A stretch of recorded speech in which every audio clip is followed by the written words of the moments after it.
എല്ലാ പ്രമേഹ രോഗികളും ഇത് ശ്രദ്ധിച്ച് കേൾക്കണം. ഏറ്റവും കൂടുതൽ പ്രമേഹ സാന്ദ്രതയുള്ള സംസ്ഥാനം നമ്മുടെ കേരളമാണ്. 300-400 ഉള്ളവർക്ക് ഒരു ലക്ഷണവും കാണത്തില്ല.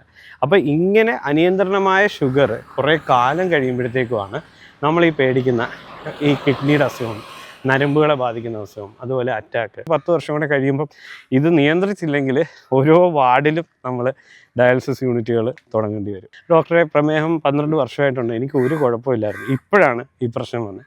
അതുതന്നെയാണ് പ്രമേഹത്തിൻ്റെ ഒരു പ്രശ്നം. ഒരു സൈലൻ്റ് ആയിട്ടാണ് ഇത് നമ്മളെ ഇങ്ങനെ കില്ല് ചെയ്തുകൊണ്ടിരിക്കുന്നത്. അമിതവണ്ണം ഉള്ളവർക്ക് പ്രമേഹം വരാം, പ്രമേഹം കാരണം വണ്ണം കുറയുകയും ചെയ്യാം. പണ്ട് 50 വയസ്സ് കഴിയുമ്പോൾ കുറച്ചൊരു ജാടയ്ക്ക് പറയും എനിക്ക് ഇത്തിരി പ്രഷറും ഷുഗറും ഉണ്ടായിരുന്നു, അത് മാറി. ഇപ്പം നമ്മുടെയൊക്കെ പ്രായത്തിൽ 30 വയസ്സ് കഴിയുമ്പം തന്നെ ആൾക്കാർ പ്രമേഹ രോഗികളായിക്കൊണ്ടിരിക്കും. ഡയബറ്റീസിന് 15 വർഷമായിട്ട് മരുന്ന് കഴിച്ചു, എന്നിട്ട് ഇപ്പം എൻ്റെ കിഡ്നിയും പോയി. സാറേ, ആ മരുന്ന് കഴിച്ചതാണ് എൻ്റെ കിഡ്നിക്ക് പ്രശ്നം വന്നത്.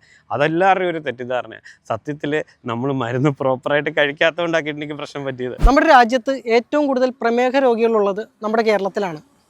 നമ്മുടെ കേരളത്തിൽ തന്നെ ഡയാലിസിസ് ചെയ്യുന്ന രോഗികളിൽ 80% ആളുകളും ഡയാലിസിസിന് വിധേയരാവേണ്ടി വരുന്നത് അവർക്ക് ഈ പ്രമേഹം ഉള്ളതുകൊണ്ടാണ്. ഈ വിവരങ്ങളൊക്കെ തന്നെ പൊതുസമൂഹത്തോട് പറഞ്ഞുകൊണ്ട് കേരളത്തിൻ്റെ തെക്കേയറ്റം മുതൽ വടക്കേയറ്റം വരെ സൈക്കിളിൽ യാത്ര ചെയ്ത് ഈ അവബോധം ജനങ്ങൾക്ക് പകർന്നു കൊടുക്കുന്ന വൃക്കരോഗ വിദഗ്ധനും മൈ ഷുഗർ ക്ലിനിക്കിൻ്റെ ഫൗണ്ടറുമായിട്ടുള്ള ഷംനാദ് ഡോക്ടറാണ് എനിക്ക് പിന്നിൽ ഈ വരുന്നത്. നമുക്ക് ഡോക്ടറോട് കുറച്ച് കാര്യങ്ങൾ ചോദിച്ച് മനസ്സിലാക്കാം. ഇപ്പോൾ നമ്മളൊക്കെ പലപ്പോഴും 3 നേരം കഴിക്കുന്ന ചോറിന് ഡോക്ടർ വേവിച്ച മധുരമില്ലാത്ത പഞ്ചസാര എന്നാണല്ലോ പറയുന്നത്. അതെന്താ ഡോക്ടർ അങ്ങനെ പറയാൻ കാര്യം? അതെ, നമുക്കറിയാത്തൊരു, എല്ലാവർക്കും അറിയാൻ പാടില്ലാത്ത, നമുക്ക് എപ്പോഴും പറ്റുന്ന ഒരു തെറ്റാണ്. അപ്പം ഞാനിങ്ങനെ പറയാൻ കാര്യം എന്താണെന്ന് വെച്ചാൽ, നമ്മുടെ OPയിൽ പേഷ്യൻസ് വന്നിട്ട് പറയും, സാറേ പഞ്ചസാര ഇടാതാണ് ഞാൻ ചായ കുടിക്കുന്നത്, മധുരം ഒന്നും ഉപയോഗിക്കുന്നില്ല, പക്ഷേ ഷുഗർ മാത്രം കൺട്രോൾ ആവുന്നില്ല. അപ്പം നമ്മുടെയൊക്കെ ധാരണയെന്ന് പറഞ്ഞാൽ മധുരം ഉള്ളതാണ് പഞ്ചസാര. പക്ഷേ ആ ഒരു തെറ്റിദ്ധാരണ എനിക്ക് മാറ്റണമെന്നുണ്ടായിരുന്നു. കാരണം നമ്മളുടെ ശരീരത്തിലോട്ട് ഏറ്റവും കൂടുതൽ പഞ്ചസാര കയറുന്നത് ഈ ലഡുവെന്നോ ജിലേബിയെന്നോ അല്ലെങ്കിൽ ചായയിലിടുന്ന പഞ്ചസാര എന്നല്ല, നമ്മൾ കഴിക്കുന്ന ധാന്യങ്ങളിൽ നിന്നാണ്. നമ്മളെപ്പോഴും കഴിക്കുന്നത് അരി ആയതുകൊണ്ട് അവർക്ക് പെട്ടെന്ന് മനസ്സിലാവാൻ വേണ്ടി ഞാൻ ഉപയോഗിച്ചൊരു പ്രയോഗമാണ്, വേവിച്ച് വെച്ച പഞ്ചസാരയാണ് നമ്മൾ കഴിക്കുന്ന ചോറെന്ന്. അപ്പോൾ ആൾക്കാർക്ക് ഭയങ്കര ആശ്ചര്യമായിരുന്നു ഇങ്ങനൊരു കാര്യം പറഞ്ഞപ്പോൾ. പക്ഷേ പിന്നീട് മനസ്സിലായി. കാരണം നമ്മൾ 3 നേരം പഞ്ചസാര ഒഴിവാക്കി, മധുരങ്ങൾ ഒഴിവാക്കിയാലും ഷുഗർ കുറയത്തില്ല. പക്ഷേ ധാന്യങ്ങളുടെ അളവ് ക്രമീകരിച്ച് നമ്മൾ കഴിക്കുമ്പോഴാണ് പഞ്ചസാര ശരീരത്തിലോട്ട് കയറുന്നത് കുറയ്ക്കാൻ പറ്റും. ഇപ്പോൾ ഡയബറ്റീസ് എന്ന് പറഞ്ഞാൽ ബ്ലഡിൽ ഷുഗർ കൂടുന്നൊരവസ്ഥയാണ്. അപ്പോൾ നമ്മുടെ ശരീരത്തിലോട്ട് പഞ്ചസാരയുടെ തോത് കുറച്ച് കഴിഞ്ഞാൽ ഉറപ്പായിട്ടും ഷുഗർ ഓട്ടോമാറ്റിക്കലി കൺട്രോൾ ആവും. അതാണ് ആ ഒരു പ്രയോഗം കൊണ്ട് ഞാൻ ഉദ്ദേശിച്ചത്. ഒരു ബോധവൽക്കരണമാണ്, ആൾക്കാരെ ഒന്ന് മനസ്സിലാക്കുക. അല്ല ഡോക്ടർ, ഇപ്പോൾ രക്തത്തിലെ പഞ്ചസാരയുടെ അളവ് ഏറെയും കുറഞ്ഞൊക്കെ ഇരിക്കുമല്ലോ, ഇതൊരു അപകടകരമായ അവസ്ഥയിലേക്ക് വരുന്നത് ഇതിൻ്റെ അളവ് എത്ര കഴിയുമ്പോഴാണ്? സത്യത്തിൽ നമുക്ക് ഡയബറ്റീസിൻ്റെ കോംപ്ലിക്കേഷൻസ് 2ആയിട്ട് എടുക്കാം. എന്ന് വെച്ചാൽ പെട്ടെന്ന് അക്യൂട്ട് കോംപ്ലിക്കേഷൻസ് വരെ. ഇപ്പോൾ വളരെ അനിയന്ത്രണമായ പ്രമേഹം 500-600 ഒക്കെ പോകുമ്പോഴത്തേക്കും ശരീരത്തിലെ ജലാംശം നഷ്ടപ്പെട്ടു പോകാം. ശരീരത്തിലെ ബ്ലഡിൽ കീറ്റോസിസ് എന്ന് പറഞ്ഞൊരവസ്ഥയിലേക്ക് പോകാം. അങ്ങനെ വരുമ്പോൾ ബോധം മറിയാം, ഭയങ്കര ഡീഹൈഡ്രേഷൻ വരാം. അത് പെട്ടെന്ന് ചികിത്സിച്ചില്ലെങ്കിൽ മരണം വരെ വരാം. അതാണ് അക്യൂട്ടായിട്ടുള്ള ഡയബറ്റീസിൻ്റെ കോംപ്ലിക്കേഷൻ. പക്ഷേ ഈ ഡയബറ്റീസ് കൺട്രോൾഡ് അല്ലാതെ കുറേ കാലം ഇങ്ങനെ പോകും. കാരണം മിക്കപ്പോഴും ഇതുപോലുള്ള കോംപ്ലിക്കേഷൻസ് ഡയബറ്റീസ് കണ്ടുപിടിച്ച് ചികിത്സിക്കുമ്പോൾ തന്നെ പിന്നെ ഉണ്ടാകത്തില്ല, അപകടകരമായ നിലയിലേക്ക് ഷുഗർ കൂടത്തില്ല. പക്ഷേ നമ്മളുടെ ഒരു പ്രശ്നമെന്ന് പറഞ്ഞാൽ, മരുന്ന് ഒരു ഡോക്ടർ കൊടുക്കും, നമ്മളത് കഴിക്കും. പിന്നെ നമ്മുടെ ഇങ്ങനത്തെ ബുദ്ധിമുട്ടുകൾ മാറിക്കഴിയുമ്പം പിന്നെ ആ ഡോക്ടറെ സൈഡിലോട്ട് നമ്മൾ തിരിഞ്ഞു പോകത്തില്ല. അപ്പം 300-400 ഉള്ളവർക്ക് ഒരു ലക്ഷണവും കാണത്തില്ല. അപ്പോൾ ഇങ്ങനെ അനിയന്ത്രണമായ ഷുഗർ കുറേ കാലം കഴിയുമ്പോഴത്തേക്കുമാണ് നമ്മൾ ഈ പേടിക്കുന്ന ഈ കിഡ്നിയുടെ അസുഖം, നരമ്പുകളെ ബാധിക്കുന്ന അസുഖം, അതുപോലെ അറ്റാക്ക്. അതുപോലെ ഈ ഡയബറ്റീസിൻ്റെ കോംപ്ലിക്കേഷൻ 2ആയിട്ട് നമുക്ക് തിരിക്കാം. ചെറിയ രക്തക്കുഴലുകളെ ബാധിക്കുന്നതും വലിയ രക്തക്കുഴലുകളെ ബാധിക്കുന്നതും. അപ്പോൾ ചെറിയ രക്തക്കുഴലാണ് നമ്മുടെ കിഡ്നിക്കുള്ളിലുള്ളത്, കാലിനുള്ളത്, അതുപോലെ കണ്ണിനുള്ളിലുള്ളത്. അപ്പോൾ കണ്ണിൻ്റെ കാഴ്ച നഷ്ടപ്പെടും, ഈ കാലിൻ്റെ സ്പർശനശേഷി നമ്മുടെ ചെരുപ്പൊക്കെ അറിയാതെ ഊരിപ്പോവും, കാല് മുറിയും, അങ്ങനത്തെ പ്രശ്നങ്ങൾ വരാം. അതുപോലെ കിഡ്നിക്കകത്ത് ഈ പദം നഷ്ടപ്പെടും. നമ്മുടെ ഒരു കിഡ്നിക്കകത്തൊരു ഫിൽറ്ററുണ്ട്, അതിനകത്ത് ദ്വാരങ്ങൾ വന്നിട്ട് നമ്മുടെ ശരീരത്തിൽ നിൽക്കേണ്ട പ്രോട്ടീൻ കിഡ്നിക്കകത്തൂടെ ലീക്കാവും. അതുപോലെ വലിയ രക്തക്കുഴലുകളെ ബാധിക്കുമ്പോഴാണ് നമുക്ക് ഈ അറ്റാക്ക് പോലത്തെ, അതുപോലെ സ്ട്രോക്ക് പോലത്തെ പ്രശ്നങ്ങൾ വരുന്നത്. അപ്പോൾ ഇതിൻ്റെ പ്രത്യേകത ഇത് ഒറ്റ ദിവസം കൊണ്ട് ഉണ്ടാകുന്നതല്ല. നമ്മൾ പ്രമേഹത്തെ നിസ്സാരമായിട്ട് കണ്ടു കഴിഞ്ഞാൽ ചിലപ്പോൾ വർഷങ്ങൾ, 10-12 വർഷം, ഡോക്ടറെ പ്രമേഹം 12 വർഷമായിട്ടുണ്ട്, എനിക്ക് ഒരു കുഴപ്പമില്ലായിരുന്നു, ഇപ്പോഴാണ് ഈ പ്രശ്നം വന്നത്. അതുതന്നെയാണ് പ്രമേഹത്തിൻ്റെ ഒരു പ്രശ്നം. ഒരു സൈലൻ്റ് ആയിട്ടാണ് ഇത് നമ്മളെ ഇങ്ങനെ കില്ല് ചെയ്തുകൊണ്ടിരിക്കുന്നത്. അപ്പം പ്രമേഹത്തിൻ്റെ നിയന്ത്രണം, നമ്മുടെ ഷുഗർ കൺട്രോൾ ചെയ്ത് വെച്ച് കഴിഞ്ഞാൽ നമുക്ക് ഈ പ്രശ്നങ്ങൾ വരത്തില്ല. അപ്പോൾ ഈ ഡോക്ടർമാർ, ഇപ്പോൾ ഞാൻ ഉൾപ്പെടെ, ഇപ്പോൾ ഞാനൊരു കിഡ്നി സ്പെഷ്യലിസ്റ്റാണ്, ഞാനിങ്ങനെ സൈക്കിൾ ഓട്ടി കേരളം മുഴുവൻ നടക്കുന്നതിൻ്റെ ഉദ്ദേശം എന്താണെന്ന് വെച്ചാൽ, നമ്മുടെ നാട്ടിൽ ഡയാലിസിസ് യൂണിറ്റുകൾ കൂടി. അത് പണ്ട് ഇപ്പോൾ കോട്ടയത്തും എല്ലാ ജില്ലാ ആസ്ഥാനങ്ങളിലും ആയിരുന്നെങ്കിൽ ഇന്ന് എല്ലാ താലൂക്കിലും ഗവൺമെൻറ് നടത്തുവാണ് സൗജന്യമായിട്ട് ഡയാലിസിസ് യൂണിറ്റുകൾ. അതിൻ്റെ കാര്യം എന്താണെന്നറിയോ? പേഷ്യൻസ് കൂടിക്കൊണ്ടിരിക്കുക. അതിനകത്ത് 80% ആൾക്കാർക്ക് പ്രമേഹം കാരണമാണ് അവർ ഡയാലിസിസിന് വിധേയമാവുന്നത്. അപ്പോൾ നമ്മൾ അത് ഒരു നേരത്തെ ഉള്ള പ്രമേഹത്തിൻ്റെ കോംപ്ലിക്കേഷനാണ് നമ്മളിപ്പോൾ അനുഭവിക്കുന്നത്.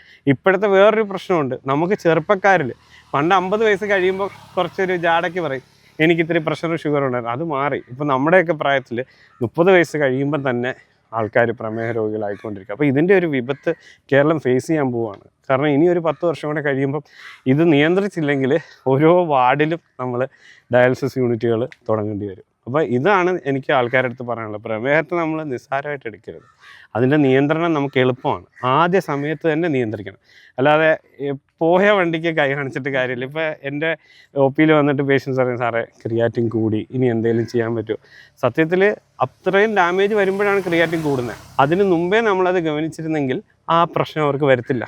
ഇതാണ് എനിക്ക് നമ്മുടെ ആൾക്കാരുടെ അടുത്ത് ബോധവൽക്കരിക്കാനുള്ളത്. നമ്മൾ നല്ലതായിട്ട് വ്യായാമം ചെയ്ത് ഭക്ഷണം ക്രമീകരിച്ച് ഡയബറ്റീസിൻ്റെ കൺട്രോൾ 3 പാരാമീറ്റേഴ്സാണ് ഡയബറ്റീസിൻ്റെ കൺട്രോളിനുള്ളത്. ഒന്ന് ഫാസ്റ്റിംഗ് ബ്ലഡ് ഷുഗർ, അത് നമ്മളൊരു 110 താഴെ മെയിൻറ്റെയിൻ ചെയ്യണം. ഭക്ഷണം കഴിച്ചതിന് ശേഷമുള്ള ഷുഗർ അതൊരു 140 അകത്ത് വരണം.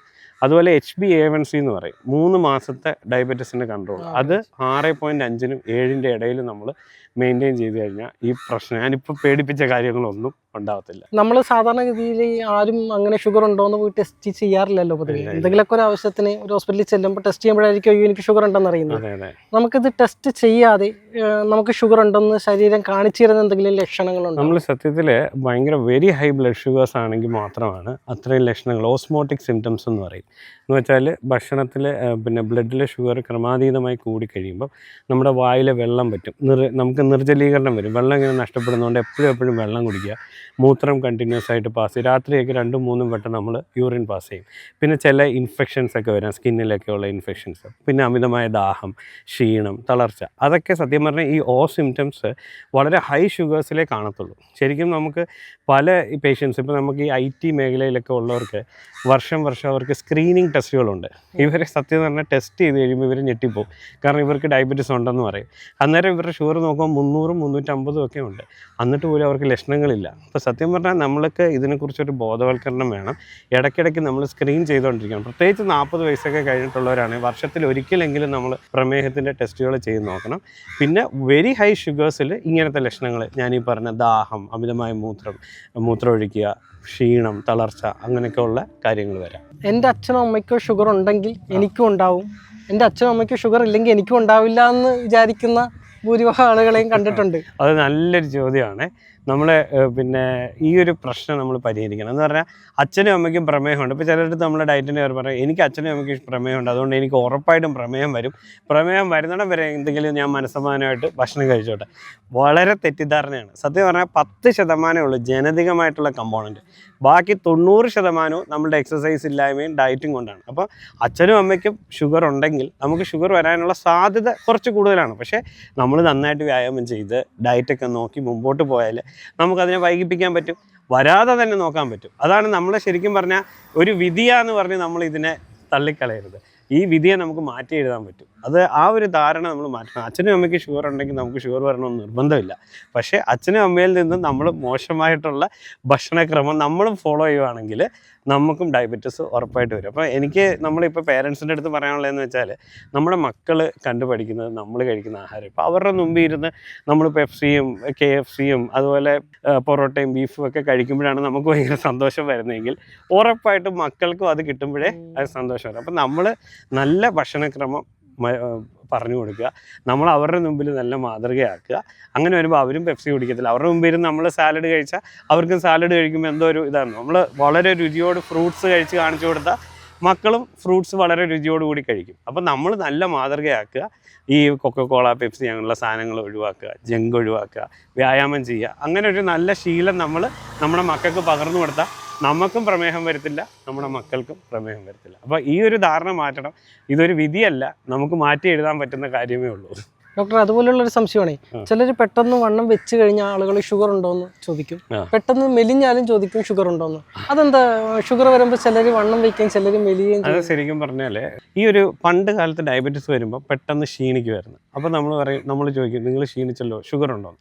ആ ഒരു ചോദ്യം വന്ന കാര്യം എന്താ വെച്ചാൽ നമ്മളുടെ ശരീരത്തിലെ ഇൻസുലിൻ്റെ അളവ് പ്രായം കൂടുന്നതനുസരിച്ച് കുറച്ച് കുറഞ്ഞു വരും. ഇൻസുലിൻ്റെ കുറവ് നമ്മളുടെ വണ്ണം കുറയ്ക്കും, മനസ്സിലാകുന്നുണ്ടോ? പക്ഷേ ഇപ്പോഴത്തെ പ്രമേഹം എന്ന് പറഞ്ഞാൽ അങ്ങനെയല്ല. പ്രത്യേകിച്ച് ചെറുപ്പക്കാരിൽ കാണുന്ന അതിൻ്റെ പറയുന്ന mild obesity related diabetes of young എന്നാണ്. ആ വാക്കിൻ്റെ അർത്ഥം വളരെ ലൈറ്റായിട്ടുള്ളൊരു പ്രമേഹമാണ്. ഒബിസിറ്റി റിലേറ്റഡ് ഡയബറ്റീസ് ആണ്. അമിതവണ്ണം കാരണം വന്ന ഡയബറ്റീസ് ആണ്. അവർക്ക് ഡയബറ്റീസ് വരാൻ തന്നെ കാരണം അവരുടെ അമിതവണ്ണമാണ്. ആ വണ്ണം കുറച്ച് കഴിഞ്ഞാൽ അവർ പ്രമേഹ രോഗികൾ അല്ലാതായിത്തീരും. അപ്പോൾ അമിതവണ്ണം ഉള്ളവർക്ക് പ്രമേഹം വരാം, പ്രമേഹം കാരണം വണ്ണം കുറയുകയും ചെയ്യാം. പണ്ട് കാലത്ത് ഇങ്ങനെ പ്രമേഹം വരുമ്പം ക്ഷീണം വരുന്നതുകൊണ്ട് നീ മെലിഞ്ഞു പോയല്ലോ ഡയബറ്റീസ് എന്ന് പറയും. പക്ഷേ ഇപ്പം നേരെ തിരിച്ചാണ്, വണ്ണം കൂടുവാണ് ശരിക്കും പ്രമേഹ രോഗികൾക്ക് കാണുന്നത്. ആളുകൾ ഭക്ഷണം വിശപ്പിന് മാത്രമല്ല കഴിക്കുന്നത്, കുറേയൊക്കെ ആസ്വാദനത്തിന് കൂടിയിട്ടാണ്. അപ്പോൾ അങ്ങനെയുള്ള ഒരാളോട് ആൾക്ക് ഇപ്പോൾ ഷുഗർ ഉണ്ടെന്ന് അറിഞ്ഞിട്ട് ഡയറ്റ് പറയുമ്പോൾ ഇനി ഇങ്ങനെ കഴിക്കാൻ പാടില്ല, അല്ലെങ്കിൽ ഇത്ര നാൾ കഴിച്ചോന്ന് എനിക്ക് ഇനി കഴിക്കാൻ പറ്റില്ല എന്ന് പറയുമ്പോൾ ഇവർക്കതൊരു മാനസിക ഒരു ബുദ്ധിമുട്ടുണ്ടാക്കില്ല, ഒരു മനസ്സിനൊരു വിഷമം ഉണ്ടാക്കില്ല? സത്യത്തിൽ നമ്മൾ പ്രമേഹമായിട്ട് നമുക്ക് മുമ്പോട്ട് പോകാൻ പറ്റും. നമ്മൾ വിചാരിക്കുന്ന പോലെ ഫുൾ ആഹാരമൊന്നും അവർ കഴിക്കാതിരിക്കേണ്ട കാര്യമില്ല. നമുക്കിപ്പം ഭക്ഷണത്തെ 3ആയിട്ട് ഡിവൈഡ് ചെയ്യാം. നമുക്ക് പച്ചക്കറികളുണ്ട്, കാർബോഹൈഡ്രേറ്റ് ഉണ്ട്, പ്രോട്ടീനുണ്ട്. ഇതിനകത്ത് ഈ കാർബോഹൈഡ്രേറ്റിലാണ് സത്യത്തിൽ പഞ്ചസാരയുടെ അളവുള്ളത്. അപ്പോൾ നമ്മളിപ്പോൾ ഉദാഹരണത്തിന് രാവിലെ ദോശയും സാമ്പാറും ചട്നിയും ഒക്കെ കഴിക്കുന്ന ഒരാൾ, ഇതിനകത്ത് ദോശയ്ക്കകത്തുനിന്നാണ് പഞ്ചസാര ഉള്ളത്. അപ്പോൾ അവർക്ക് സാമ്പാറിൻ്റെ അളവ് കൂട്ടാം, പച്ചക്കറികൾ കൂട്ടാം, ദോശയുടെ അളവ് കുറച്ചാൽ മതി. അപ്പോൾ അവർക്കും നോർമൽ ആഹാരം തന്നെ കഴിക്കാം. അതുപോലെ ഉച്ചയ്ക്കാണെങ്കിലും ചോറിൻ്റെ അളവ് കുറച്ചിട്ട് പ്രോട്ടീൻ, ഇപ്പോൾ പ്രോട്ടീനകത്ത് പഞ്ചസാര തീരെ ഇല്ല. ഇപ്പോൾ നമ്മൾ ചിക്കൻ കഴിക്കാം, ഫിഷ് കഴിക്കാം, മുട്ട കഴിക്കാം, പയറ് കഴിക്കാം, പനീർ കഴിക്കാം, അങ്ങനെ പൾസസ് എല്ലാം കഴിക്കാം. അതുപോലെ ഫ്രൂട്ട്സ് ഇടനേരങ്ങളിൽ കഴിക്കാം. വൈകുന്നേരം ആണെങ്കിലും ചപ്പാത്തിയുടെ നമ്പേഴ്സ് കുറച്ച്, അല്ലെങ്കിൽ പലഹാരങ്ങളുടെ നമ്പർ കുറച്ച് പ്രോട്ടീനും ബാക്കി വെജിറ്റബിൾസും കൂട്ടി കഴിക്കാം. അപ്പം സത്യത്തിൽ ഹെൽത്തി ആയിട്ട് അവർക്ക് ഭക്ഷണം കഴിക്കാൻ പറ്റും. ഇപ്പോൾ നമ്മുടെ വസീം അക്രമൊക്കെ ഡയബറ്റീസ് ഉള്ള ആളായിരുന്നു. അപ്പം അവരൊക്കെ നോർമലായിട്ട് ഇത്രയും ഫാസ്റ്റായിട്ട് ബോൾ ചെയ്യാനും ഒക്കെ പറ്റിയില്ല. അപ്പം നമ്മളുടെ തെറ്റായ ചില ശീലങ്ങൾ മാത്രം ഒഴിവാക്കിയാൽ മതി. നോർമലായിട്ടുള്ള ലൈഫിനെ ഒരു ഡയബറ്റിക് പേഷ്യൻ്റ് ഡിസ്ട്രപ്റ്റഡ് ആവേണ്ട ഒരു കാര്യമില്ല. നമ്മൾ പോസിറ്റീവായിട്ട് തന്നെ എടുക്കണം. നമ്മളായിട്ട് വരുത്തി വെച്ചൊരു അസുഖമാണ്. ഇതിനെ ജീവിതശൈലി രോഗമെന്നാണ് ഞങ്ങൾ പറയുന്നത്. അതിൻ്റെ അർത്ഥം എന്താ? ജീവിതശൈലി തെറ്റായതുകൊണ്ട് നമുക്ക് വന്ന അസുഖമാണ്. അപ്പോൾ ജീവിതശൈലിയെ ശരിയാക്കണം. അന്നേരം അസുഖത്തിൽ നിന്ന് തന്നെ ചിലപ്പോൾ നമുക്ക് ഭോജനം കിട്ടും. ഇപ്പോൾ ഒരു 100 കിലോ ഉള്ള ആൾക്ക് ഡയബറ്റീസ് വന്നു. അയാൾക്ക് 10-25 വയസ്സിൽ 70 കിലോ ഉള്ളായിരുന്നു. അപ്പോൾ ഒരു 35 വയസ്സിൽ അയാൾക്ക് 100 കിലോ ആയി. 10 വയസ്സുകൊണ്ട് അയാൾ 30 കിലോ ആണ് കൂട്ടിയത്. അയാളുടെ വെയിറ്റ് ആ 25 വയസ്സിലേക്ക് കൊണ്ടുവന്നാൽ അയാൾക്ക് മരുന്ന് കഴിക്കേണ്ട ആവശ്യമില്ല. ഇപ്പോൾ ഒരു പുതിയ കൺസെപ്റ്റാണ്. പണ്ടൊക്കെ ഞങ്ങൾ പഠിച്ചുകൊണ്ടിരിക്കുമ്പം പ്രമേഹം വന്നാൽ അത് വിധിയാണ്, ജീവിതകാലം മുഴുവൻ മരുന്ന് കഴിക്കണമെന്നായിരുന്നു. പക്ഷെ നമ്മളിപ്പോൾ ഈ ചെറുപ്പക്കാരിലെ പ്രമേഹം കാണുമ്പോൾ അവർക്ക് ഞാൻ പറഞ്ഞല്ലോ ഈ അമിതവണ്ണം കാരണമാണ് പ്രമേഹം വരുന്നത്. അവരുടെ വെയിറ്റ് കുറച്ച് കഴിഞ്ഞാൽ അവർക്ക് മരുന്ന് പൂർണ്ണമായിട്ടും നമുക്ക് എന്ത് ചെയ്യാൻ പറ്റും? നിർത്താൻ പറ്റും. ഡയബറ്റീസിനെ റിവേഴ്സ് ചെയ്യാൻ പറ്റും എന്നാണ് പുതിയ പഠനങ്ങൾ പറയുന്നത്. ഇപ്പോൾ ഈ ഡോക്ടർ പറഞ്ഞ പോലെ ഈ ഒരു തവണ ഡയബറ്റിക് മെഡിസിൻ കഴിച്ച് തുടങ്ങിക്കഴിഞ്ഞാൽ പിന്നെ ജീവിതകാലം മുഴുവൻ കഴിക്കേണ്ടി വരുമോ എന്നുള്ളൊരു തോന്നലും അതെ അതാണ്. ഇപ്പം നമ്മൾ മരുന്ന് തുടങ്ങിയാൽ പിന്നെ നിർത്താൻ പറ്റത്തില്ല. അപ്പോൾ എനിക്ക് ആദ്യമായിട്ട് പറയാനുള്ളതെന്ന് വെച്ചാൽ എല്ലാ പ്രമേഹ രോഗികളും ഇത് ശ്രദ്ധിച്ച് കേൾക്കണം. നമുക്ക് പ്രമേഹം വന്നു കഴിഞ്ഞാൽ ഏറ്റവും ഇമ്പോർട്ടൻ്റ് ആയിട്ട് നമ്മൾ ശ്രദ്ധിക്കേണ്ട ഒരു കാര്യം പ്രമേഹത്തിൻ്റെ നിയന്ത്രണം പ്രോപ്പറാക്കണമെന്നാണ്. കാരണം ഞാൻ പറഞ്ഞല്ലോ, നമ്മൾ ഈ പ്രമേഹത്തെ ഇത്രയും പേടിക്കുന്നത് അതിൻ്റെ സങ്കീർണതകളെ കുറിച്ചാണ്. അപ്പോൾ മരുന്ന് കഴിച്ചോ ഇല്ലയോ എന്നുള്ളതല്ല അവിടെ വിഷയം. നിങ്ങളുടെ പ്രമേഹം നിയന്ത്രണമാണോ അല്ലയോ? നിയന്ത്രണം അല്ലെങ്കിൽ നിങ്ങൾക്ക് പ്രശ്നങ്ങളുണ്ടാകും, കോംപ്ലിക്കേഷൻസ് വരാം. അപ്പോൾ അതിനു വേണ്ടിയാണ് നമ്മൾ മാർഗ്ഗങ്ങൾ തേടേണ്ടത്. അപ്പം നമ്മൾ മരുന്ന് ഇപ്പോൾ ഈ പറഞ്ഞ പോലെ അമിതവണ്ണമുള്ള ഒരാൾ ഭക്ഷണം കുറച്ചു, വ്യായാമം ചെയ്തു, ജിമ്മിലൊക്കെ പോയി വെയിറ്റൊക്കെ കുറച്ച് കഴിഞ്ഞാൽ ആ ഷുഗർ കൂടി ചെയ്യുന്ന സമയത്ത് മരുന്ന് സ്റ്റാർട്ട് ചെയ്താലും ഈ വെയിറ്റൊക്കെ കുറച്ച് കഴിഞ്ഞാൽ അയാളുടെ മരുന്ന് നിർത്താൻ പറ്റും. അതുപോലെ തന്നെ ഒരു മരുന്നും കിഡ്നിക്കോ അല്ലെങ്കിൽ ലിവറിനോ ഒന്നും പ്രശ്നം ഉണ്ടാക്കുന്നില്ല. എൻ്റെ അടുത്ത് OP വരുമ്പോൾ പേഷ്യൻസ് ചോദിക്കും, സാറേ ഡയബറ്റീസിന് 15 വർഷമായിട്ട് മരുന്ന് കഴിച്ചു, എന്നിട്ട് ഇപ്പോൾ എൻ്റെ കിഡ്നിയും പോയി സാറേ, ആ മരുന്ന് കഴിച്ചതാണ് എൻ്റെ കിഡ്നിക്ക് പ്രശ്നം വന്നത്. അതെല്ലാവരുടെയും ഒരു തെറ്റിദ്ധാരണയാണ്. സത്യത്തിൽ നമ്മൾ മരുന്ന് പ്രോപ്പറായിട്ട് കഴിക്കാത്തതുകൊണ്ടാണ് കിഡ്നിക്ക് പ്രശ്നം പറ്റിയത്, മനസ്സിലായില്ലേ? അല്ലാതെ കിഡ്നിക്ക് പ്രശ്നമുള്ള ഒരു മരുന്ന് ഡോക്ടർമാർ എഴുതുമോ? ഇല്ല. ഡയബറ്റീസിൻ്റെ നിയന്ത്രണം മരുന്ന് കഴിച്ചെങ്കിലും ആ ആളുടെ ഡയബറ്റീസിൻ്റെ നിയന്ത്രണം പ്രോപ്പറല്ലായിരുന്നു. അങ്ങനെ പ്രോപ്പറല്ലാതെ 15 വർഷത്തോളം അവർ മരുന്ന് കഴിച്ചെങ്കിലും ഡയബറ്റീസിൻ്റെ നിയന്ത്രണം പ്രോപ്പറല്ലാത്തതുകൊണ്ടാണ് അവർക്ക് അസുഖം വന്നത്. അതുകൊണ്ട് മരുന്നുകൾ കിഡ്നിക്ക് അസുഖം ഉണ്ടാക്കുന്നില്ല, നമ്മുടെ ഡയബറ്റീസിൻ്റെ നിയന്ത്രണമില്ലായ്മയാണ് കിഡ്നിക്ക് അസുഖം ഉണ്ടാക്കുന്നത്. അപ്പം ഈ ചോദ്യത്തിൻ്റെ ഉത്തരവെന്ന് പറഞ്ഞാൽ പ്രമേഹത്തിന് മരുന്ന് തുടങ്ങിയാൽ നമുക്ക് നിർത്താൻ കഴിയും എന്നാണ് ഇപ്പോൾ പഠനങ്ങൾ പറയുന്നത്. പക്ഷേ നമ്മൾ അതിൻ്റെ റൂട്ട് കോസിനെ ചികിത്സിക്കണം. ഇപ്പം നമുക്ക് എന്തുകൊണ്ടാണ് വന്നത്? ഇപ്പം അമിതവണ്ണമുണ്ട്, എക്സസൈസ് ഇല്ലായ്മയുണ്ട്, സ്ട്രെസ്സുണ്ട്, ഉറക്കക്കുറവുണ്ട്. ഇതെല്ലാം നമ്മൾ ശരിയാക്കുക. നമ്മൾ നന്നായിട്ട് എക്സസൈസ് ചെയ്യുക, നന്നായിട്ട് ഉറങ്ങുക, ഭക്ഷണം ക്രമീകരിച്ച് കഴിക്കുക, വെയിറ്റ് കുറയ്ക്കുക. ഈ ഫാക്ടേഴ്സൊക്കെ കുറയ്ക്കുമ്പോൾ നമ്മുടെ സ്ട്രെസ് ഹോർമോൺസും എല്ലാം കുറയും. അങ്ങനെ വരുമ്പം ഇൻസുലിനെ വീണ്ടും നമ്മുടെ ഷുഗറിനെ കൺട്രോൾ ചെയ്യാൻ പറ്റും. അന്നേരം അവർക്ക് മരുന്ന് കഴിക്കേണ്ട ആവശ്യമില്ല. അപ്പം മരുന്ന് കഴിക്കുക കഴിക്കാതിരിക്കുക എന്നുള്ളതല്ല ഇവിടെ വിഷയം. നമ്മുടെ ഷുഗർ കൺട്രോൾഡ് ആണോ അല്ലയോ? കൺട്രോൾഡ് അല്ലെങ്കിൽ നമുക്ക് പണി കിട്ടും. അതാണ് എനിക്ക് പറയാനുള്ളത്. അതുപോലെ തന്നെ ഈ ഷുഗർ പേഷ്യൻ്റ് ആയിട്ടുള്ള ആളുകൾ ചോറ് നിർത്തിയിട്ട് ഗോതമ്പിൻ്റെ ഭക്ഷണം കഴിക്കുന്നതും പഞ്ചസാര ഒഴിവാക്കി ശർക്കര ഉപയോഗിക്കുന്നതും തേനൊക്കെ ഉപയോഗിക്കും. അത് കണ്ടിട്ടുണ്ട്. അത് അതിനകത്ത് ഞാൻ പറയാനുള്ളതെന്ന് വെച്ചാൽ, ആദ്യം ചോദിച്ച ചോദ്യം ഗോതമ്പ്. പണ്ട് നമ്മുടെ നാട്ടിലുള്ള എല്ലാ ഡോക്ടേഴ്സും ഗോതമ്പ് കഴിക്കാൻ പറയും കേട്ടോ, ഇപ്പോഴും പറയുന്നു. അതിൻ്റെ ഒരു ഉദ്ദേശം എന്ന് വെച്ചാൽ നമ്മുടെ ആൾക്കാർക്ക് ഗോതമ്പ് കഴിക്കാൻ അത്ര ഇഷ്ടമില്ല. ഇപ്പോൾ നമ്മൾ പഞ്ചാബിൽ പോയിട്ട് ഗോതമ്പ് കഴിച്ചാൽ മതി എന്ന് പറയും. അവർക്ക് ഭയങ്കര സന്തോഷം. അവരുടെ റൊട്ടി മുഴുവൻ ചപ്പാത്തിയാണ്. അപ്പം നമ്മൾ അളവൊന്ന് കുറയ്ക്കാൻ വേണ്ടിയായിരുന്നു. സത്യത്തിൽ ഗോതമ്പിൻ്റെ ഒരു അഡ്വാൻറ്റേജ് എന്ന് പറഞ്ഞാൽ കുറച്ച് ഫൈബർ കണ്ടൻ്റ് ഒക്കെ കൂടുതലുണ്ടെങ്കിലും അളവ് ക്രമീകരിക്കുക എന്നുള്ളതാണ്. ഇപ്പോൾ ഗോതമ്പാണെന്ന് പറഞ്ഞ് ഗോതമ്പ് കഞ്ഞി കുടിക്കുന്നവരുണ്ട്, ഗോതമ്പ് ദോശ രാവിലെ കഴിക്കുന്നവരുണ്ട്, ഗോതമ്പ് പുട്ട് കഴിക്കുന്നവരുണ്ട്. 3 നേരവും ഗോതമ്പായിരിക്കും, പക്ഷേ അളവിലൊരു നിയന്ത്രണമില്ല. അപ്പോൾ ഗോതമ്പാണെങ്കിലും ഇനിയിപ്പോൾ നമ്മുടെ മില്ലറ്റ്സ് ആണെങ്കിലും അരിയാണെങ്കിലും ഡയബറ്റീസിൻ്റെ കാര്യത്തിൽ ഏകദേശം ഒരുപോലാണ്. അവിടെ അളവ് നിയന്ത്രണമാണ് ഇമ്പോർട്ടൻറ്റ്.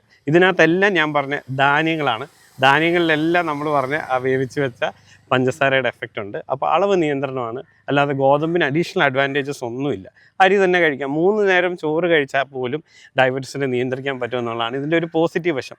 നമുക്ക് ഇഷ്ടമുള്ള ആഹാരം കഴിച്ചുകൊണ്ട് തന്നെ നമ്മൾ നിയന്ത്രിക്കുന്നതല്ലേ നല്ലത്. പക്ഷേ അളവ് ക്രമീകരിക്കുക എന്നുള്ളതാണ്. ഈ അളവ് ക്രമീകരിക്കുമ്പോഴേ ചോറ് കുറച്ചു പക്ഷേ വയറ് നിറയുന്നില്ല എന്നുള്ളൊരു പരാതി എന്ത് ചെയ്യാൻ പറ്റും? കാരണം നന്നായിട്ട് ഭക്ഷണം കഴിച്ചുകൊണ്ടിരുന്ന ആളാണ്. അതെ. നമ്മളിപ്പം കുറച്ച് കാര്യങ്ങളുണ്ട്. നമ്മളിപ്പം ഈ ഭക്ഷണം കഴിക്കുന്നതിൻ്റെ സ്പീഡ്. ഇപ്പോൾ നമ്മൾ ഉദാഹരണത്തിന് ഇപ്പോൾ നിങ്ങളിപ്പോൾ ജോലിക്ക് വരുവാ, രാവിലെ ഇപ്പോൾ ഇന്ന് തന്നെ ഷൂട്ട് ചെയ്യാൻ വന്നു, 6:30-ക്ക് ഇറങ്ങേണ്ട സമയത്ത് പെട്ടെന്ന് 6:20-നായിരിക്കും നമ്മൾ 2 ചപ്പാത്തി കഴിക്കുന്നത്. 10 മിനിറ്റ് കൊണ്ട് നമുക്കത് വിഴുങ്ങുന്ന പോലെയാണ് നമ്മളെല്ലാവരും കഴിക്കുന്നത്. അപ്പോൾ ആഹാരം കഴിക്കുന്നതിൻ്റെ സ്പീഡ് ഇത്തിരി കുറച്ച് കഴിഞ്ഞാൽ നമുക്ക് എന്ത് ചെയ്യാൻ പറ്റും? വിശപ്പ് കുറച്ചും കൂടെ അടങ്ങും. അതുപോലെ നമ്മൾ ഈ പറഞ്ഞല്ലോ, ഒരു ബാലൻസ്ഡ് പ്ലേറ്റാണ്. നമ്മളിപ്പോൾ ഒരു പ്ലേറ്റ് എടുക്കുമ്പം ഒരു 30% നമ്മൾ എന്താക്കാവുള്ളൂ? കാർബോഹൈഡ്രേറ്റ്, ധാന്യങ്ങളാക്കാവുള്ളൂ. ബാക്കിയുള്ള ഒരു 30% പച്ചക്കറികൾ, ഒരു 30% പ്രോട്ടീൻ. അപ്പം നമുക്ക് അത്യാവശ്യം ആ പ്ലേറ്റ് നിറച്ച് സാധനങ്ങൾ കാണും. സാലഡൊക്കെ കൂട്ടിയാൽ മതി. ഇപ്പം നമ്മൾ 2 ദോശയും സാമ്പാറും കഴിച്ചാൽ വിശപ്പ് മാറുമോ? ഇല്ല. അതിൻ്റെ കൂടെ കുറച്ച് സാലഡും കൂടെ ആഡ് ചെയ്താൽ നമ്മുടെ വയറ് ഫില്ലാവും. അപ്പോൾ നമ്മൾ വയറ് നിറച്ച് തന്നെ നമുക്ക് ഭക്ഷണം ക്രമീകരിക്കാൻ പറ്റും. പക്ഷേ പലപ്പോഴും നമ്മുടെ തീന്മേശയിൽ ഇല്ലാതെ പോകുന്നത് പച്ചക്കറിയാണ്. ഇപ്പോൾ രാവിലെ പുട്ടും കടലയും കഴിച്ചു, അവിടെ പച്ചക്കറി ഇല്ല. ഇപ്പോൾ ഉച്ചയ്ക്കാണെങ്കിൽ നമ്മളൊരു ചോറും മീൻകറിയും കൂടെ കഴിക്കും, അവിടെയും പച്ചക്കറി ഇല്ല. അപ്പോൾ നമ്മൾ പച്ചക്കറിയുടെ സാലഡിൻ്റെ പ്രൊപ്പോർഷൻ കൂട്ടുക, പ്രോട്ടീൻ്റെ പ്രൊപ്പോർഷൻ കൂട്ടുക, കാർബോഹൈഡ്രേറ്റ് കുറയ്ക്കുന്നതിന് ആനുപാതികമായിട്ട് ബാക്കിയുള്ള കമ്പോണൻസ് കൂട്ടിക്കഴിഞ്ഞാൽ നമ്മുടെ വയറും നിറയും, വിശപ്പും മാറും, ഷുഗറും കൂടത്തില്ല. നമുക്ക് നോർമലി ഒരാൾക്കൊരു ദിവസം എത്ര കാലറി എനർജി വേണ്ടി വരും? നമ്മൾ എത്ര കഴിക്കുന്നുണ്ടാവും? അതൊരു വലിയ ചോദ്യമാണ്. സത്യത്തിൽ നമ്മളെപ്പോലുള്ള ജോലികൾ എന്ന് വെച്ചാൽ നമുക്ക് വലിയ കായികാധ്വാനം ഇല്ല. ഇന്ന് കേരളത്തിലൊരു 80% ആൾക്കാരും ഒരു സെഡൻറ്ററി ലൈഫ് സ്റ്റൈലാണ്. ഒരു 2000 കാലറീസ് വരെ, 2000 കാലറീസ് വരെ ഒരു ദിവസം കഴിക്കാം. അപ്പം നമ്മൾ പലപ്പോഴും നമ്മൾ കഴിക്കും. ഇപ്പോൾ ഒരു ഉദാഹരണത്തിന് നമുക്കൊരു ജസ്റ്റ് ഒരു റഫ് എസ്റ്റിമേറ്റ് എടുക്കാം. ഇപ്പോൾ നമ്മൾ രാവിലെ 3 പൊറോട്ടയും ബീഫ് ഫ്രൈയും കഴിച്ച ഒരാൾ, ഉദാഹരണം പറയുകയാണെങ്കിൽ, ഒരു പൊറോട്ടയ്ക്ക് സത്യത്തിൽ 270 കാലറീസ് ഉള്ളു. അപ്പോൾ 3 പൊറോട്ട ഏകദേശം 540 കാലറി, 510-നും 600-നും ഇടയ്ക്ക് വരും. ബീഫാണ് കഴിക്കുന്നത്, അത് 350 ഉണ്ട്. അതിന് ഫ്രൈ ആണെങ്കിൽ അതിലും കൂടും. അപ്പോൾ അത് തന്നെ ഏതാണ്ട് 1000 കാലറീസിൻ്റെ അടുത്ത് വരും. പിന്നെ നമ്മളൊരു ചായ കുടിക്കും, ചായയ്ക്ക് ഒരു 100 കാലറീസ്. അപ്പോൾ ഒരു നേരത്തെ ആഹാരം തന്നെ ഏതായി? 1000 കാലറീസായി. ഇനി നമ്മളൊരു 2 മണിക്കൂറൊക്കെ ഓഫീസിലിരുന്ന് കഴിയുമ്പോൾ ഓഫീസിലൊരു കൾച്ചറുണ്ട്, 10:30 ആകുമ്പോൾ ഒരു ചായ കൂടിയുണ്ട്. നമ്മളൊന്ന് പോയി എല്ലാവരുമായിട്ട് സംസാരിച്ച് ഒരു ചായ, പിന്നെ നമ്മളൊരു പപ്സൊക്കെ ആയിരിക്കും കഴിക്കുന്നത്, അല്ലെങ്കിൽ ഉഴുന്നുവട. ഇതിനകത്ത് പപ്സൊക്കെ 350 കാലറിയാണ്, അതിനകത്ത് മൈദയും ഇതുമൊക്കെ ഉള്ളതാണ്. അപ്പോൾ അത് തന്നെ ഒരു 450 കാലറി. അപ്പോൾ എത്രയായി? ഉച്ചയ്ക്ക് മുമ്പ് തന്നെ 1450 കാലറി. ഇനി ഉച്ചയ്ക്ക് ഉണ്ണുമ്പോഴത്തേക്കും നമ്മൾ പലപ്പോഴും റൈസാണ് കൂടുതൽ കഴിക്കുന്നത്. അത് ഏകദേശം ഒരു 600-700 കാലറീസ് ഉച്ചയ്ക്കും വരുന്നുണ്ട്. പിന്നെ 4 മണിക്കത്തെ ചായ, അതിൻ്റെ കൂടെയുള്ള കടി, അത് കഴിഞ്ഞിട്ട് വൈകുന്നേരം വീട്ടിൽ പോയി കഴിക്കുന്നത്. ഏകദേശം ഒരു ശരാശരി മലയാളി ഒരു 3000 കാലറീസ് എങ്കിലും എങ്ങും തുടങ്ങും. ഓവർ ഈറ്റിംഗ് എന്നല്ല പറയുന്നത്, ഒരു നോർമൽ റുട്ടീനിൽ ഓഫീസിൽ പോകുമ്പോൾ നമ്മൾ അത്രയും കാലറീസ് കഴിക്കുന്നുണ്ട്. അപ്പോൾ ഇവിടെ എന്താ സംഭവിക്കുന്നതെന്ന് പറഞ്ഞാൽ നമ്മൾ രോഗികളാവുന്നതിൻ്റെ സംഭവം ഇവിടെയുണ്ട്. ഇപ്പോൾ ഞാൻ പറഞ്ഞില്ലേ 2000 ആണ് നമുക്ക് വേണ്ടത്, 3000 നമ്മൾ കഴിക്കുന്നുണ്ട്. ഇപ്പോൾ നമ്മളൊരു വണ്ടി എടുക്കുകയാണ്, എപ്പോഴും പറയുന്നൊരു ഉദാഹരണമാണ്, നമ്മളിപ്പോൾ ഒരു പെട്രോൾ വണ്ടി 10 കിലോമീറ്ററാണ് ഒരു ലിറ്ററിന് കിട്ടുന്നത്. അപ്പോൾ 100 കിലോമീറ്ററിന് എത്ര ലിറ്റർ പെട്രോൾ അടിക്കണം? 10 ലിറ്റർ പെട്രോൾ അടിക്കണം.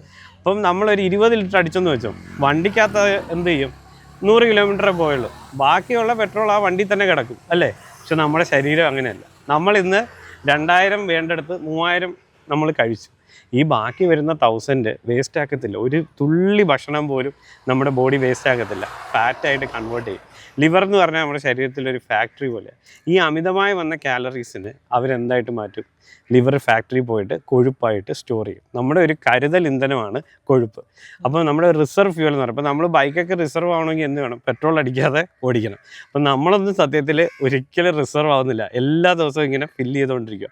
അപ്പോൾ ഈ കൊഴുപ്പ് സാധാരണ നമ്മുടെ സ്കിന്നിൻ്റെ അടിയിലൊക്കെയാണ് അടിയുന്നത്, നമ്മുടെ തുടയിൽ, വയറിന് ചുറ്റും. കുറച്ച് കഴിയുമ്പോൾ അവിടുത്തെ സ്ഥലം ഫില്ലായി പോകും. അന്നേരം എന്ത് പറ്റും? നമ്മുടെ ശരീരത്തിൻ്റെ അകത്തോട്ട് കൊഴുപ്പ് കയറും. അങ്ങനെയാണ് രക്തക്കുഴലിൻ്റെ അകത്ത് കൊഴുപ്പ് വരുന്നത്, ലിവറിന് ചുറ്റും കൊഴുപ്പ് വരുന്നത്, പാങ്ക്രിയാസ് ഗ്രന്ഥിയിൽ കൊഴുപ്പ് വരുന്നത്. ഈ വിസറൽ ഫാറ്റ് എന്നാണ് ഇതിന് പറയുന്നത്. നമ്മൾ കാണുന്ന പുറമേയുള്ള ഫാറ്റ് കൂടാതെ ഉള്ളിലോട്ട് കയറുന്ന ഈ ഫാറ്റാണ് വിസറൽ ഫാറ്റ്. ഈ വിസറൽ ഫാറ്റാണ് നമ്മൾ ഈ ഡയബറ്റീസിനും ഫാറ്റ് ലിവറിനും ഒക്കെ കാരണമാകുന്നത്. അപ്പോൾ പലപ്പോഴും ഈ വിസറൽ ഫാറ്റ് കുറഞ്ഞാൽ മാത്രമേ നമ്മുടെ ഡയബറ്റീസ് കൺട്രോൾ ആകത്തുള്ളൂ. അപ്പോൾ ഈ സൈക്കിളിനെ നമ്മൾ റിവേഴ്സ് ചെയ്യണം. ഇപ്പോൾ ഉദാഹരണം ഞാൻ പറഞ്ഞു, 2000 കാലറി വേണ്ടെടുത്ത് നമ്മൾ 3000 കഴിച്ചപ്പോഴല്ലേ ഈ പ്രശ്നം. നമ്മൾ 2000-ന് പകരം ഒരു 1750, ഒരു ദിവസം 250 കാലറി കുറച്ച് കഴിക്കാം. അതിൻ്റെ കൂടെ ഞങ്ങളിപ്പോൾ ഒരു 50 കിലോമീറ്ററിൽ നിന്ന് എവിടെ നിന്നുണ്ട് ഒരു 1000 കാലറീസ് ബേൺ ചെയ്തു. അപ്പോൾ എനിക്കിന്ന് ആവശ്യമുള്ളത് ഏതാണ്ട് 3000 കാലറീസാണ്. ഞാൻ കഴിക്കുന്നത് എത്രയാണ്? 1750. അപ്പോൾ ഇന്ന് എനിക്ക് 1250 ഞാൻ ഡെഫിസിറ്റ് ഉണ്ട്. ഈ ഡെഫിസിറ്റ് എൻ്റെ കൊഴുപ്പിൽ നിന്ന് ഉപയോഗിക്കും. നമ്മളിങ്ങനെ മൊബിലൈസ് ചെയ്ത് കഴിഞ്ഞാൽ നമ്മുടെ ഫാറ്റ് ബേൺ ചെയ്യാൻ പറ്റും, ഈ അസുഖങ്ങൾ മാറാൻ പറ്റും. പിന്നെ ഈ സാധാരണക്കാരന് കാലറീസൊക്കെ എങ്ങനെ കാൽക്കുലേറ്റ് ചെയ്യും? അപ്പോൾ ഞങ്ങൾ ഈ മൈസൂർ ക്ലിനിക്കിൽ ഇരുന്നുകൊണ്ട് ഞങ്ങളൊരു കാലറി ട്രാക്കർ ഉണ്ടാക്കിയിട്ടുണ്ട്. നമ്മൾ ജസ്റ്റ് ഇപ്പോൾ നിങ്ങൾ ദോശയും അതുപോലെ സാമ്പാറും എടുത്തു, ഒരു മുട്ടയും എടുത്തു, ജസ്റ്റ് ഒരു ഫോട്ടോ എടുത്താൽ മതി. ആ ഫോട്ടോ എടുത്ത് അങ്ങോട്ട് ഇട്ട് കഴിഞ്ഞാൽ എത്ര കാലറീസ് ഉണ്ടെന്ന് പറയും.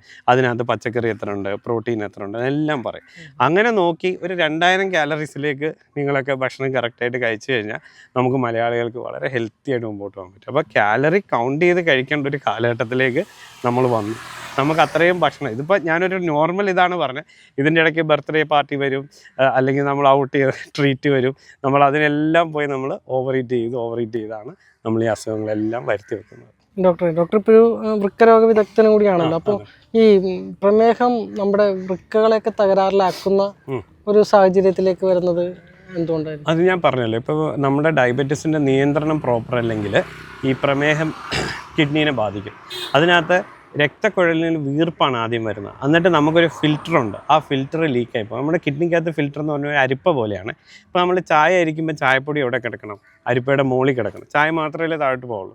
അതുപോലെയാണ് നമ്മൾ ഈ ആവശ്യമുള്ള വെള്ളവും ബാക്കിയുള്ളതും പോയിട്ട് നമ്മുടെ പ്രോട്ടീനും ധാതുക്കളും എല്ലാം നമ്മുടെ കിഡ്നി സുരക്ഷിതമായിട്ട് ശരീരത്തിൽ തന്നെ സൂക്ഷിക്കണം. പക്ഷേ ഇതെന്ത് പറ്റുമെന്ന് പറഞ്ഞാൽ ഈ ഫിൽറ്ററിൻ്റെ ദ്വാരം വലുതായി പോകും. അപ്പോൾ ഈ ചായ അരിപ്പയുടെ ഓട്ട വലുതായ ചായപ്പൊടി മുകളിൽ കിടക്കും, താഴോട്ട് പോകും.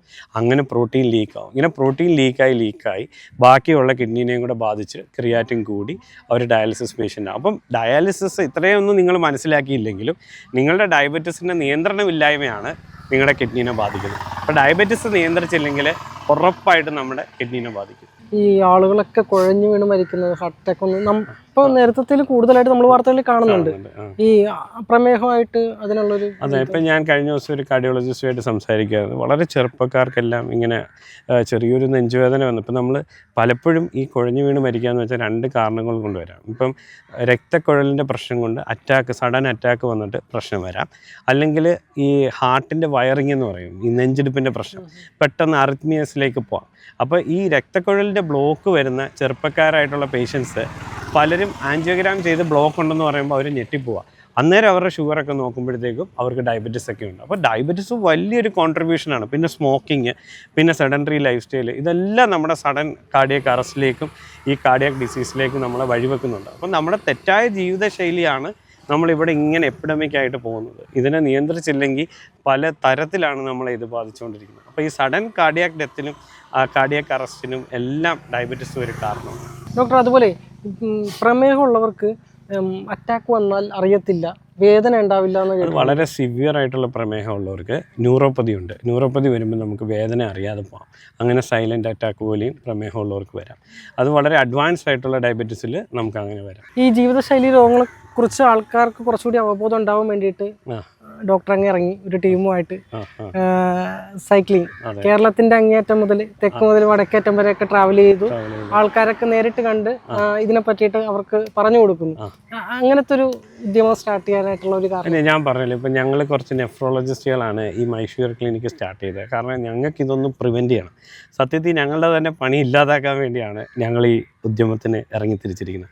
കാരണം ആൾക്കാർക്ക് ഈ ഇൻഫർമേഷൻ ഇല്ല. നമ്മൾ സ്കൂളിൽ പോകുന്നുണ്ട്, കോളേജിൽ പോകുന്നുണ്ട്, സത്യത്തിൽ എന്ത് കഴിക്കണം എങ്ങനെ കഴിക്കണമെന്ന് നമ്മൾ പഠിപ്പിക്കുന്നില്ല. ന്യൂട്രീഷനെ കുറിച്ച് നമുക്കൊരു അറിവില്ല. ഇതൊന്നും വലിയ റോക്കറ്റ് സയൻസ് ഒന്നുമല്ല. ആൾക്കാരെ 2 വട്ടം പഠിപ്പിച്ചു കൊടുത്താൽ തന്നെ അവർക്ക് മനസ്സിലാവും ഇത് കാർബോഹൈഡ്രേറ്റ് ആണ്. പക്ഷേ ഞാനിങ്ങനെ സൈക്കിളിൽ ചവിട്ടിയപ്പോൾ എനിക്ക് മനസ്സിലായി, ആൾക്കാർ നമ്മുടെ കേരളത്തിന് നല്ല വിദ്യാഭ്യാസമുള്ളവരാണ്, സാക്ഷരതയുള്ളവരാണ്. നമ്മൾ പ്രോപ്പറായിട്ടുള്ള ഇൻഫർമേഷൻ അവർക്ക് കൊടുത്താൽ നമ്മുടെ നാടിനെ നമുക്ക് രക്ഷപ്പെടുത്തി കൊണ്ടുവരാൻ പറ്റും. എനിക്ക് വലിയ പോസിറ്റീവായിട്ടാണ് എനിക്ക് തോന്നുന്നത്. അപ്പം ഞാനൊരിക്കലും ഈ OPയിൽ ഇരുന്നിട്ട് ഞാൻ നിങ്ങളുടെ അടുത്ത് എക്സസൈസ് ചെയ്യണമെന്ന് പറഞ്ഞാൽ ഡോക്ടറൊക്കെ വലിയ എക്സസൈസ് ആയിരിക്കും എന്നൊരു മറു ചോദ്യം നിങ്ങളുടെ മനസ്സിൽ കാണാം. പക്ഷേ നമ്മളിങ്ങനെ സൈക്കിൾ ചവിട്ടി അവരുടെ ഇടയിലേക്ക് ഇറങ്ങി നമ്മളിത് പറഞ്ഞു കൊടുത്തപ്പോഴത്തേക്ക് അവർക്ക് നല്ല സ്വീകാര്യതയുണ്ട്. കുറേ ആൾക്കാർ മാറുന്നുണ്ട്. ഞങ്ങൾ ഈ ഒരു പോരാട്ടം തുടരുക തന്നെ ചെയ്യുവാണ്. ഞങ്ങൾ പറഞ്ഞല്ലോ, ഒരു വിധി മാറ്റി എഴുതാം എന്നുള്ള, ഇപ്പോൾ ചോദിച്ചതുപോലെ തന്നെ നമ്മളുടെ വിധിയാണ് ഡയബറ്റിസ് എന്ന് പറയുന്നത് മാറ്റി നമ്മുടെ തെറ്റായ ജീവിതശൈലി കൊണ്ട് വരുത്തി വെക്കുന്നൊരു വിപത്താണ്.